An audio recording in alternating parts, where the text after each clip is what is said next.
Genèse, chapitre 50. Joseph se jeta sur le visage de son père, pleura sur lui et l'embrassa.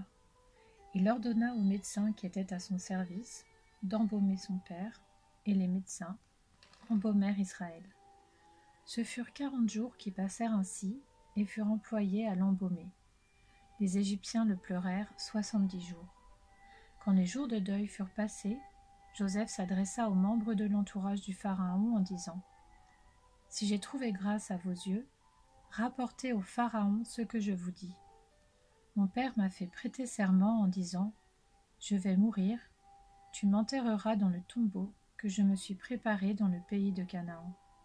Je voudrais donc monter là-bas pour enterrer mon père et revenir. » Le Pharaon répondit : « Monte-y et enterre ton père conformément au serment qu'il t'a fait faire. » Joseph monta enterrer son père.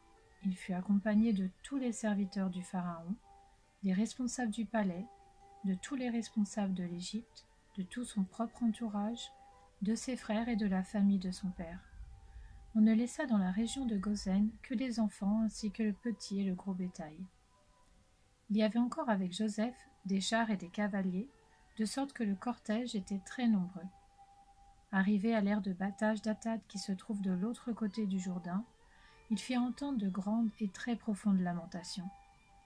Joseph fit un deuil de 7 jours en l'honneur de son père.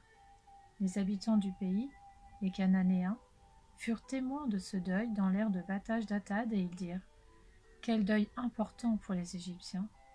Voilà pourquoi on a appelé Abel Mitzraïm cette aire de battage qui se trouve de l'autre côté du Jourdain. » C'est ainsi que les fils de Jacob se conformèrent aux ordres de leur père. Ils le transportèrent dans le pays de Canaan et l'enterrèrent dans la grotte du champ de Macpéla, achetée comme propriété funéraire par Abraham à Éphron le Hittite et qui se trouve vis-à-vis de Mamré. Après avoir enterré son père, Joseph retourna en Égypte avec ses frères et tous ceux qui étaient montés avec lui pour enterrer son père.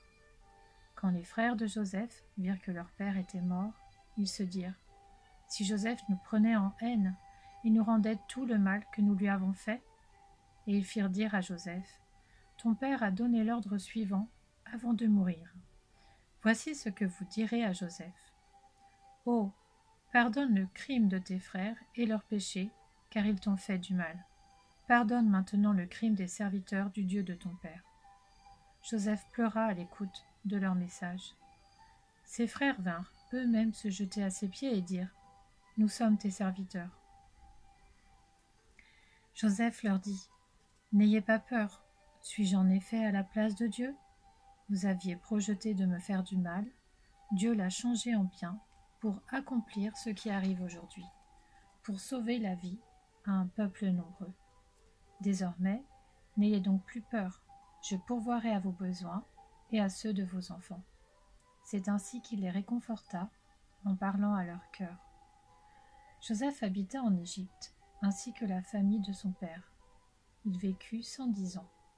Joseph vit les fils d'Éphraïm jusqu'à la 3e génération, et il tint même les fils de Makir, le fils de Manassé, sur ses genoux à leur naissance.